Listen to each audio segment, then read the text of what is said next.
लख कोटि दुरूद सलाम सरकार दो आलम आके नामदार ताजदार मदीना विश्व नबी मुहम्मद रसूलुल्लाह सल्लल्लाहु अलैहि वसल्लमेर উপর। সম্মানিত হাজিরিন, সূরা লুকমান থেকে 13 নম্বর আয়াত তেলাওয়াত করেছি। লুকমান হাকিম একজন অনেক বড় মাপের ওলি ছিলেন, নবী ছিলেন না কিন্তু অনেক বড় মাপের ওলি ছিলেন। তিনি মানুষকে দ্বীনের কথা বলতেন, মানুষ গুরুত্ব সহকারে শুনতেন। লুকমান হাকিম হযরত আইয়ুব আলাইহিস সালামের ভাগিনা ছিলেন, আরেক রওয়ায়াতে এসেছে খালাতো ভাই ছিলেন। তিনি কাঠ চিরানোর কাজ করতেন। আবার আবিসিনিয়া একজন লোকের দাসী ছিলেন, দাস ছিলেন। দেখতেও ছিল কালো, বেটে, সব দিকেই উনি গ্রহণযোগ্য ছিলেন না।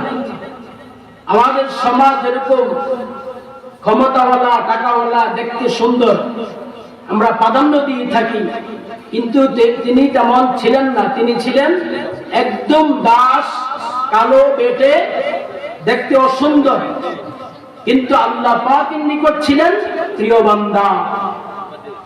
আল্লাহ পাক তার নামে একটা সূরা দিয়ে দিয়েছেন কোরআনে।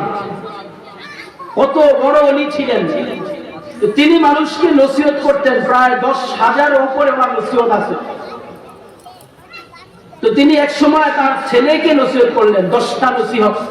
সবাই একদম সংক্ষিপ্ত সংক্ষেপে শুধু 10টা নসিহত আপনাদেরকে শুনিয়ে দেব।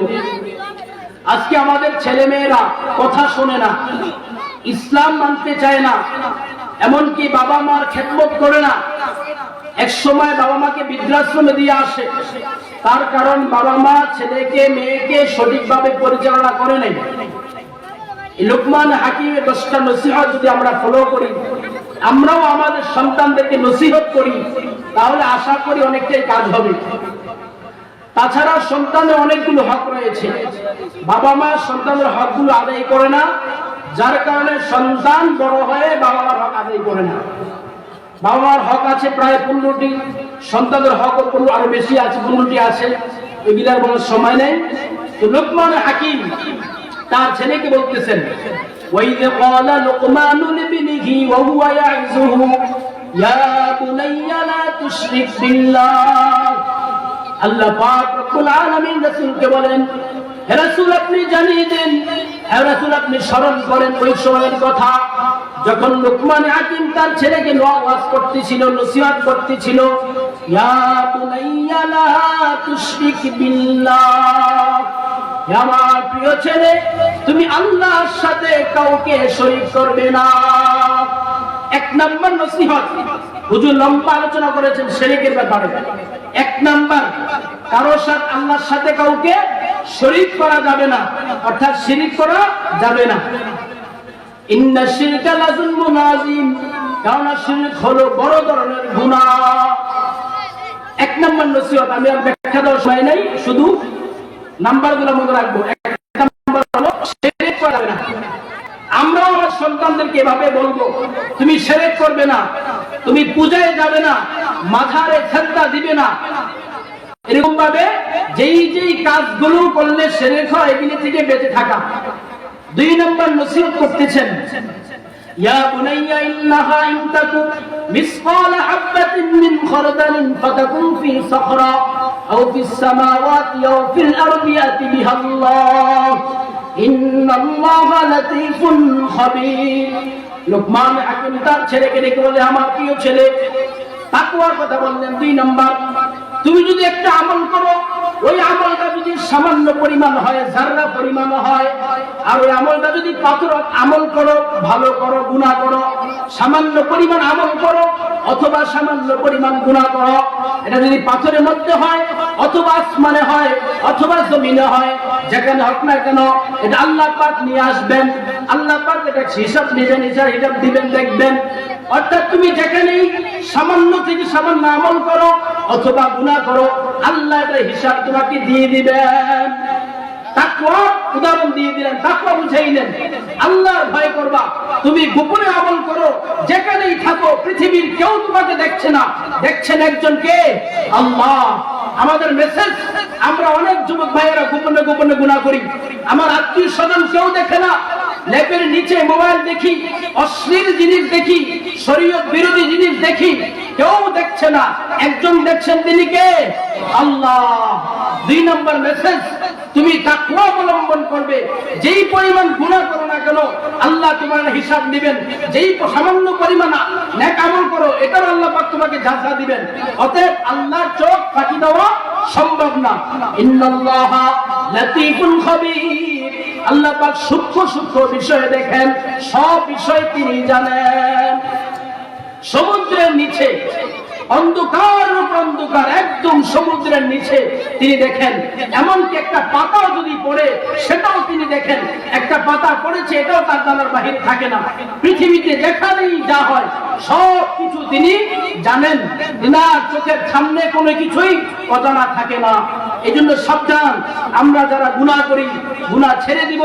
যদি আমরা এই স্মরণটা আনতে পারি, আমি গুনাহ করার সময় আল্লাহ আমাকে দেখছেন, পৃথিবীর কেউ দেখছে না, তাহলেই আমরা মুত্তাকি হয়ে যাব। আল্লাহ পাক আমাদেরকে মুত্তাকি হওয়ার তৌফিক দান করুন। 2 নম্বর আমল, তাকওয়া অবলম্বন করা।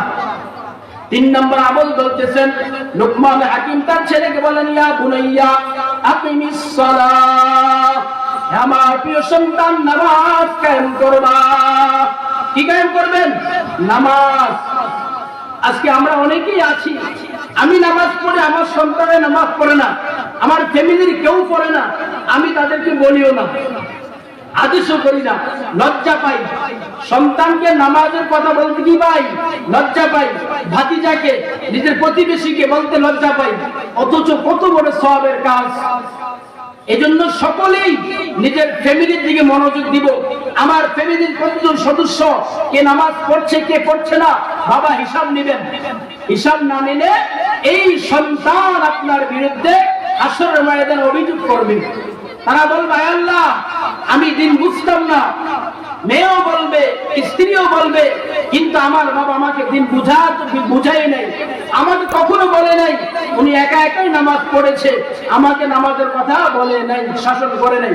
অথচ আল্লাহ রাসূল বলেন, মুরু আওলাদাকুম বিস-সালাহ ওয়া হুম আবনাউ 7 সিনিন, তোমরা তোমাদের সন্তানদেরকে 7 বছর বয়সে নামাজ আদেশ করবা। ওয়াদরিবুহুম আলাইহা ওয়া হুম আবনাউ 10 সিনিন, 7 বছর বয়স থেকে আদেশ করা হবে। আর যদি আস্তে আস্তে 7 বছর থেকে অভ্যস্ত করা হবে, এরপরে বয়স যখন 10 হয়ে যাবে, নামাজ না পড়লে তাদেরকে প্রহার করার জন্য বলা হয়েছে। কি বলছে? 7 বছর বয়সে আমরা আমাদের সন্তানদেরকে নামাজের আদেশ করব। এরপরে 10 বছর বয়সে তাদেরকে নামাজ না পড়লে প্রহার করার জন্য বলা হয়েছে। তাহলে 3 নম্বর আমল, ইয়া বুনাইয়া আকিমিস সালাহ, আমার প্রিয় সন্তান তুমি নামাজ কায়েম করবা। শুধু নিজে নামাজ পড়বে না, 4 নম্বর, ওয়া'মুর বিল মারুফ, সৎ কাজের আদেশ করবা। নিজে পড়বা, অন্যকেও বলবা। সৎ কাজের আদেশ তুমি করতে থাকবা, দিনের দাওয়াত দিতে থাকবা। কি বললেন? 4 নম্বর, সৎ কাজের আদেশ। আজকে সৎ কাজের আদেশ করা বড় কঠিন। বাবা বলে, আপনার কি সমস্যা? আমার ছেলে যা মন চায় তা করবে। আজকে আমরা এই সমস্ত কথাগুলো বলি।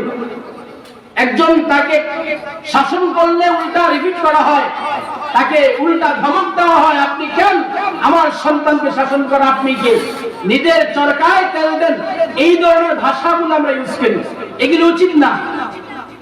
সকলেই সাধ্য মতো কি করব? সৎ কাজের আদেশ করা। 4 নম্বর, লুকমান হাকিম তার ছেলেকে বলেন, ইয়া বুনাইয়া ওয়া'মুর বিল মারুফ, আমার প্রিয় সন্তান, নামাজ তুমি একা পড়লে হবে না, তুমি নামাজের জন্য আদেশ করবা, সৎ কাজের আদেশ করবা। 5 নম্বর, ওয়ানহা আনিল মুনকার, অসৎ কাজ থেকে নিষেধ করতে হবে। যেখানেই শরীয়ত বিরোধী কাজ হবে তুমি বাধা দিবা, সাধ্য অনুযায়ী বাধা দিতে হবে। 5 নম্বর কি বলছেন? অসৎ কাজ থেকে নিষেধ করা। অসৎ কাজ থেকে নিষেধ করতে গেলে মাইরও আসে, সমাজে তিরস্কৃত হতে হয় যে তুমি নামাজি হয়ে গেছো, আমাদেরকে জ্ঞান দিতে এসো না, এরকম বিভিন্ন ভাবে ক্রিটিসাইজ করা হয়, উচিত না। আমরাও আমাদের সাধ্য মতো কি করব? নামাজ পড়বো, সৎ কাজের আদেশ করব, অসৎ কাজ থেকে বারণ করব। আমাদের সন্তানদেরকে নসিহতগুলো করবেন। 6 নাম্বার, তুমি যদি নামাজের দাওয়াত দাও, নামাজ নিজে পড়ো, সৎ কাজের আদেশ করো, অসৎ কাজ থেকে বারণ করো, তোমার উপর মুসিবত আসবে। তুমি কি করবা? 6 নাম্বার, ধৈর্য ধারণ করবা। অসবির আলা মা আসাবাক, তোমার উপর যেই বিপদ আসুক না কেন তুমি ধৈর্য ধারণ করবে। বিপদ আল্লাহর উপর ধৈর্য ধারণ করবে। 6 নাম্বার কি? ধৈর্য ধারণ করা। আজকে আমরা আমাদের ধৈর্য কম। আমরা আমাদের সন্তানদেরকে ভোগ শিখাই, শুধু ভোগে শিখাই, ত্যাগ শিখাই না।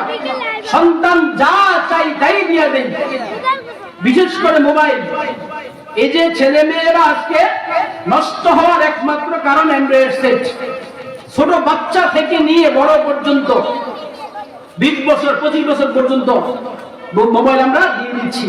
আর এই মোবাইল দেখে দেখে সে নষ্ট হচ্ছে, সব দিকে তার ক্ষতি হচ্ছে। বাচ্চাদের ধরে ব্রেনে ক্ষতি হয়, অনেক ধরনের ক্ষতি হয়। আর যুবক ছেলে মেয়েদের ক্ষতি তো শেষই নাই, যৌবন শেষ এই মোবাইলের ভিতরে। এই জন্য ছেলে মেয়েদেরকে উপযুক্ত বয়স পর্যন্ত মোবাইল দেওয়া যাবে না।